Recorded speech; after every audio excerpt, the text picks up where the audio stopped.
Mais um vídeo aqui para o nosso canal no YouTube. Então desde já peço para você, pessoal, se inscrever no nosso canal, deixar o teu like aqui e vamos dar continuidade aqui na série de vídeos, recomeçando com o Wallace Júnior.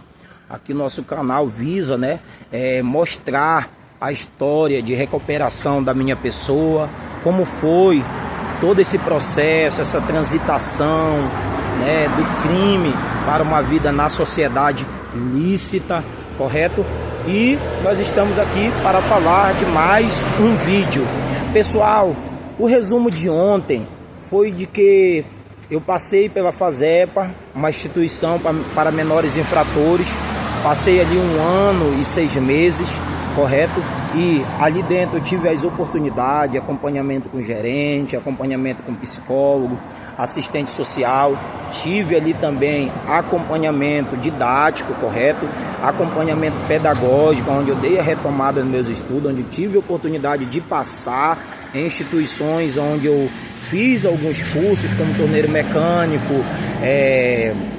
rede de computadores pelo Senac, Senai, e oportunidade, claro, de conhecer novas pessoas, conhecer um nicho diferente de pessoas. Depois saí do sistema, correto? Saí do sistema prisional, ali. Depois eu fui preso novamente por tráfico, fui preso por uma situação de um latrocínio, a qual não fui eu que cometi, foram outras pessoas, mas eu fui preso e ali eu fiz um voto com Deus, que se Deus me tirasse daquele ambiente, eu com certeza iria o servir.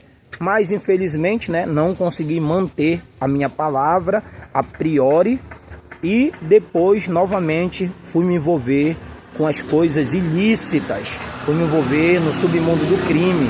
Mas ali nasceu-se uma ocasião esta, onde um amigo meu foi preso por tráfico de droga. Vale a pena ressaltar que esse meu amigo está muito bem com Deus, muito bem com a sua família, muito bem com seus empreendimentos. Mesmo é proprietário de 2 lojas, e assistência de celular. Hoje em dia casa própria, transporte, uma vida muito bem estável, graças ao nosso Deus. Ele é cliente aqui no nosso estabelecimento, pessoal. Estamos no final do nosso das nossas atividades neste dia de hoje, já finalizando, graças a Deus. E esse rapaz, ele foi usado por Deus para me alcançar, para falar do amor de Cristo à minha pessoa, e eu tomei uma decisão com Jesus. Pessoal, boa parte das pessoas, elas falam que não tem mudança. Já viu aquele ditado? Pau que nasce torto, morrerá torto, correto? Eu não aceito isso, eu não acredito nisso, eu não acredito nesta situação. Eu acredito sim que um traficante, que um ladrão, que uma prostituta, que um estrupador, que um alcoólatra, que um espancador, que essas pessoas elas podem ter a sua vida transformada. E isso depende unicamente de Deus. Para quem não sabe, eu estudei teologia pelo Instituto Teológico das Assembleias de Deus, correto? E existem várias linhas de pensamento, e uma dessas linhas de pensamento é acreditar que o ser humano tem o livre-arbítrio. Eu, particularmente, não acredito no livre-arbítrio, mas eu entendo que tudo depende de Deus, eu entendo que tudo está no controle absoluto de Deus. O que eu quero dizer com isso, pessoal? Eu entendo que tem pessoas que ela vai lá para o que não presta, vai para a droga, vai para o tráfico, vai para a bandidagem, e isso é com a permissão de Deus. Wallace, onde você pode fundamentalizar isso? Romanos 8:28. Todas as coisas contribuem para o bem daqueles que amam a Deus segundo o seu chamado e decreto. Todas, sem exceção, tudo tem uma real finalidade na nossa vida, pessoal. E eu entendo que tudo isso que eu passei, ter sido abusado, ter passado pela FUNCAP, ter passado pelo sistema prisional, ter sido rejeitado, menosprezado, eu entendo que foram coisas muito importantes, relevantes na minha vida, para que eu pudesse me tornar o homem que eu me tornei e que eu ainda estou me tornando hoje, correto? Porque não é fácil, pessoal, não é fácil ver uma situação dessa, um cara totalmente jogado no mundo do crime, família se entristece, a família desacredita, a sociedade desacredita, mas Deus vem e transforma esta situação.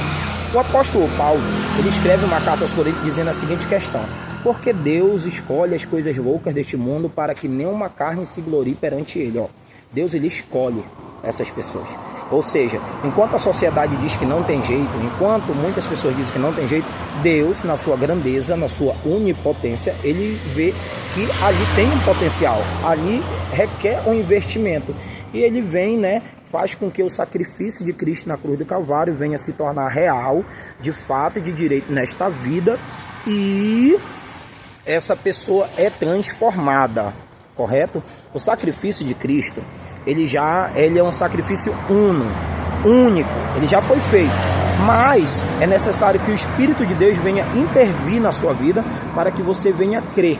O apóstolo Paulo, escrevendo nas suas cartas, ele diz assim: como crerão se não há quem pregue? Olha só, como ele está dizendo em outras palavras assim, como um indivíduo vai crer se não tem quem pregue para eles? Então aqui nós vemos a importância, nós notamos a importância da maior missão da instituição de Cristo na Terra.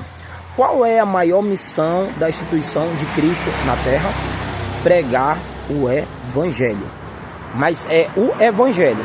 Marcos capítulo 16 vai dizer assim: ide a toda criatura, pregai o Evangelho, quem crer será salvo, aquele que não crer será condenado. Olha só, primeiro, ide a toda criatura. Aqui não tem acepção para a pregoação do Evangelho. A igreja, ela tem a missão de pregar o Evangelho para o vagabundo, para a prostituta, para o ladrão, para o alcoólatra, para o viciado, para o canceroso, para o aidético, para todos, pessoal. Todos. Ela tem esta missão, a igreja, pessoal. Ela tem essa missão e ela deve pregar o Evangelho a todos, sem acepção de pessoas, correto? Quem é que vai fazer a obra, pessoal? Quem é que vai fazer a obra? Vamos lá, o apóstolo Paulo, ele escreve uma passagem assim: e quando ele vier, Evangelho de João, e quando ele vier, ele convencerá o homem, singular, o homem, do pecado, da justiça e do juízo. Ou seja, de quem é o papel de convencer? É o Espírito de Deus. O Espírito de Deus é quem vai convencer. O Espírito de Deus é quem vai abrir o coração dessa pessoa, a alma dessa pessoa, para que o Evangelho venha penetrar dentro da sua alma e ele venha crer. E após ele crer, ele está demonstrando a fé. Automaticamente ele é impulsionado a demonstrar essa fé. E como é que essa pessoa vai demonstrar a fé? Crendo, dizendo: eu permito que Cristo faça parte da minha vida. Eu permito que Cristo venha habitar no meu pensamento, na minha alma, no meu coração. Eu permito que Cristo venha habitar na minha estadia na terra, correto? Ele crê. Que a Bíblia vai dizer assim, que a fé sem obra, ela é morta. Ou seja, se eu digo que creio, mas eu não executo, em tese eu não estou crendo. Eu não estou crendo. Eu acredito em Deus. Tá, você acredita em Deus. Você acredita no sacrifício de Cristo. Você acredita no céu e no inferno. Mas você não busca aplicar isso. Você não busca executar isso. Você não está de fato crendo. Você, pelo contrário, você é um conhecedor da palavra incrédulo. Porque aquele que é crente, que crer nisso, quando eu falo crente, eu não estou falando aquele que frequenta uma igreja, aquele que frequenta uma denominação, aquele que frequenta um círculo religioso, mas aquele que crê na Escritura de fato, ele vai buscar praticar a sua Escritura. Logo, se eu não pratico ela, se eu não vivo essa Escritura, eu não sou crente. Eu sou um incrédulo, eu sou apenas um conhecedor da palavra e sou uma pessoa incrédula. Logo, o poder de Deus, ele não irá se manifestar na minha vida. Mas, pessoal, existe uma coisa muito interessante que eu sempre falo, pessoal. Eu sempre comento com as pessoas que conversam, eu sempre busco falar isso. Existe uma diferença entre o bandido, a pessoa que estava fora, qualquer pessoa, o cachaceiro, o mendigo, o alcoólatra, o viciado, o andarilho, para uma pessoa que nunca teve problemas, nunca teve dificuldades na sua vida. Essa pessoa que já teve dificuldades, que foi o meu caso, ela tem mais tendência a se prostrar diante do Espírito de Deus, a se prostrar diante de Cristo, do que uma pessoa que nunca sofreu nenhum tipo de dificuldade. Por quê, pessoal? A pessoa que nunca teve dificuldade, ela geralmente família, uma família bem financeiramente falando, uma família que não tem conflitos, uma família que veio de uma coisa certa. Então ela entende que os atos dela, a prática dela, o fato dela não praticar um delito, não praticar essas coisas, quer dizer que Deus habita na vida dela, quer dizer que Deus, ela entende que Deus habita. Não, e não é dessa forma.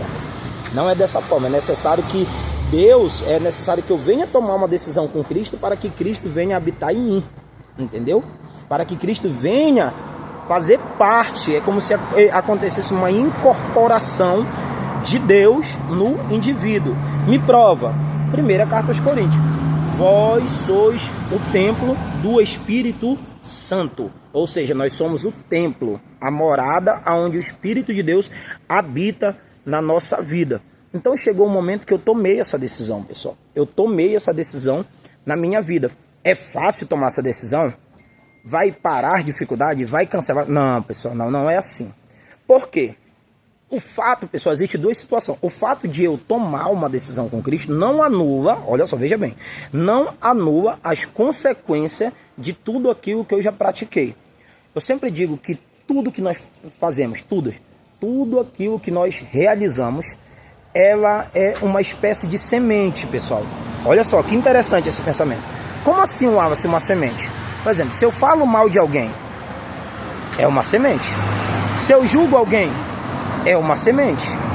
Se eu difamo alguém, é uma semente. Se eu calunio alguém, é uma semente. Se eu traio a minha esposa, é uma semente. Se eu traio o meu esposo, é uma semente. Como assim, Wallace? Tudo isso, pessoal, você vai colher. Você vai colher na sua vida. Muitas vezes as pessoas pensam que você só vai colher aquilo. Ah, eu matei. Ah, eu assaltei. Ah, eu estrupei. Ah, eu esfolei. Eu vou colher só isso. Não. Mas se você pratica tudo isso, pessoal, até falas, pensamento, você vai colher.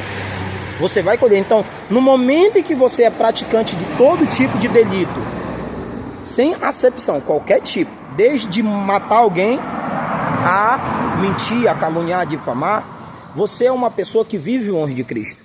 Mas quando você toma uma decisão com Cristo, você passa das trevas para a luz. Você passa a ser salvo em Cristo, não salvo pelos seus méritos. Nós não somos salvos pelo mérito. O apóstolo Paulo, escrevendo aos Filipenses, ele diz assim, ó, a salvação não vem das obras, para que o homem se glorie. Nada do que eu possa fazer. Ah, eu vou doar 1 milhão de cestas básicas. Ah, eu vou ajudar os pobres. Ah, eu vou ajudar as pessoas carentes, eu vou ajudar o necessitado, eu vou ajudar o órfão, a viúva. Isso não te salva. O que salva é Cristo. Então, primeiro ponto, para mim ser salvo, eu tenho que tomar uma decisão com Cristo. Tá, pessoal? E quando Cristo habita na vida do ser humano, pessoal, acontece uma coisa estratosférica. Acontece uma mudança no ser humano. Que tipo de mudança? O apóstolo Paulo, escrevendo as cartas, ele diz assim, ó, quando uma pessoa está em Cristo, nova criatura é. Eis que as coisas velhas se passaram e tudo, olha, tudo, não é algumas coisas, é tudo se fez novo. Ou seja, quando a pessoa está em Cristo, se ele matava, ele já não vai mais matar. Se ele furtava, ele não vai mais furtar. Se ele assaltava, ele não vai assaltar. Se ele traía, ele não vai trair. Se ele difamava, ele não vai difamar. Se ele caluniava, ele não vai caluniar. Correto? Ele já passa a ter novos hábitos de vida. E eu vou muito além, pessoal. Nossas amizades mudam. A forma de nós nos trajarmos muda. A forma de nós nos comportarmos diante da sociedade muda. E é aí que a pessoa vai notar Cristo na sua vida. Certa feita, lá no Antigo Testamento, uma mulher falou assim, estes homens parecem homens de Deus. Eis aí um grande homem de Deus. Não era o homem, era Deus que ela via no caráter, nas atitudes dessas pessoas. Elas viam Deus. Então, e quem já teve o privilégio, pessoal, de um dia, olha, você é um homem de Deus, você é uma mulher de Deus. Quem já teve esse privilégio? Isso é muito maravilhoso, pessoal. Isso é muito satisfatório ouvir isso. Correto, pessoal? Então, agora inicia um outro processo só, pessoal. Que o fato de você ter feito tudo isso, isso não quer dizer que isso tudo vai ser anulado. Você irá ter as consequências. E as consequências, elas são muito danosas. Exemplo, vou trazer aqui uma solução. Eu aprontei lá atrás, 2013, tá? Quando foi no ano de 2025, agora, no ano passado, chegou uma sentença para mim. Sabe para quê? Para me retornar para o presídio. Estava bem, estudado, assessor parlamentar legislativo, bem financeiramente, mas chegou a consequência. Você consegue entender isso? Chegou a consequência. Se eu, como homem temente a Deus, o que eu fiz? Eu vou pagar. Eu vou lá, me entrego, cumpro a minha pena e saio quite, certinho com a justiça. Entendeu? Você entende a situação aqui? Então o que acontece? Muitas pessoas elas querem tomar a decisão com Cristo e querem que a sua vida mude de uma hora para outra. Não, não é assim. Isso custa, isso requer um processo na nossa vida. É interessante, pessoal, que tá quente, ó. Só, de novo, tô trabalhando, pessoal, tá? Isso, pessoal, requer um tempo. Existe uma passagem, pessoal, em que foi colocada, armaram ali uma situação, os fariseus armaram uma situação, pegaram uma mulher, falaram que ela tinha sido apanhada no ato de adultério, colocaram diante de Cristo e eles usaram a lei. Olha, é o seguinte, diante da lei, essa pessoa que é apanhada neste ato aqui, ela tem que ser apedrejada. Jesus, né? Jesus foi extremamente sábio, extremamente cirúrgico nesse ponto. Ele diz, olha, aquele que não tem um pecado, que atire a primeira pedra. A palavra de Deus diz nesse momento aí que todos baixaram a cabeça, todos, tá? Desde o menor ao mais velho, e a consciência começou a pesar, de um por um, e eles foram se saindo. Ele levantou a cabeça e perguntou, mulher, cadê teus acusadores? Não te acusam? Ela disse, não, nem eu te acuso.